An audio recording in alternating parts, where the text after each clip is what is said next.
we often... You only have to listen to a piece of music with your eyes closed. And if you follow the music, you have no knowledge of being a body, or having a body, or sitting in a room.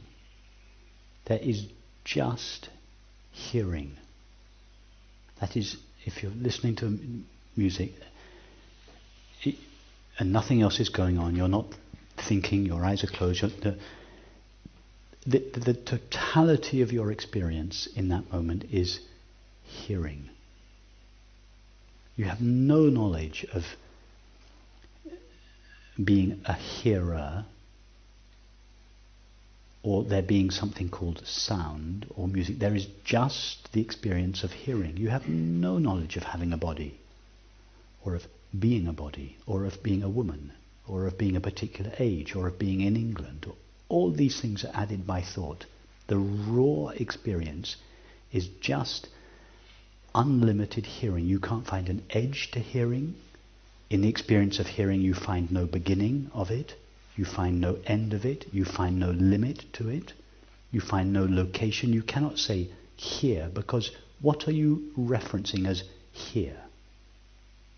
There is no here. There is just hearing. Dimensionless, unlimited. There's no me in that. And actually, that is happening all the time. Now it's happening. There is just seeing, thinking, hearing. Seeing, thinking, hearing, sensing. Seeing, thinking, hearing, sensing, tasting. Whatever we're going to call this unlimited, ever-present substance. It has different names at different times, but it's always the same stuff. Just this transparent emptiness just dancing in all forms of experience. Dancing with itself, just being itself, taking shapes. There is just that. And we can never find a limit to it. We can never find the edge of it without reference to thinking, without reference to a thought. It started then. Yesterday it wasn't present. But the actual experience, it's experiencing, is ever present. There's no... when you're in actual experience itself, there is no experience of time. I mean, without reference to thought, what knowledge do you have of time? Try to experience time now, without thinking about it. Can you experience time? No. Experience doesn't take place in time. It takes place in itself.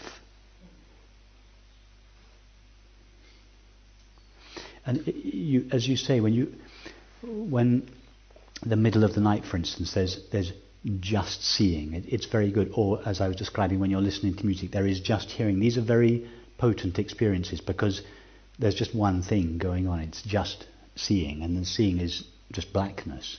So in these moments it becomes very clear. But then just lie awake in bed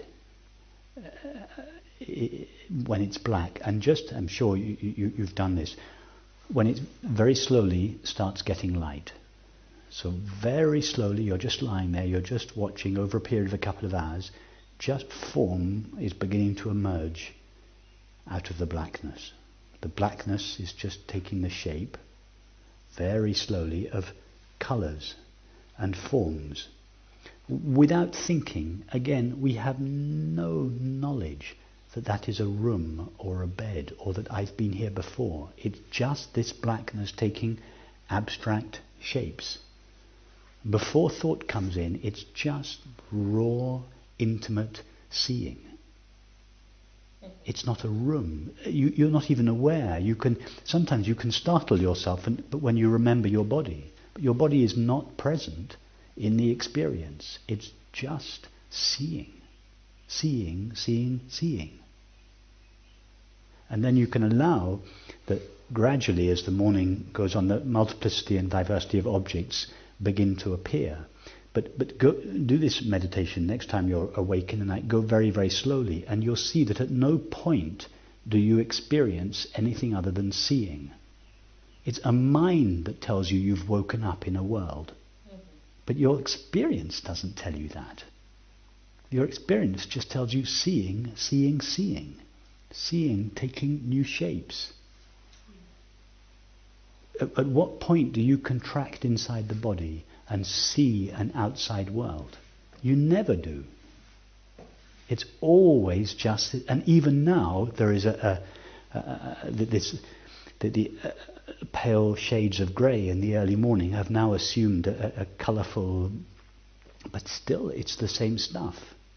Many times during the waking state, during the day, you have no knowledge of a body. You're completely transported by the taste of the food, the interesting conversation, the landscape, and you just come back to the body and think, oh yes, my body was there all the time. I was experiencing it all that. It's just thought that supplies that and recreates a permanently existing body. But experience never says that. So yeah, you're on the right track. Just keep going, experiment, exploring your experience in that way. Thank you.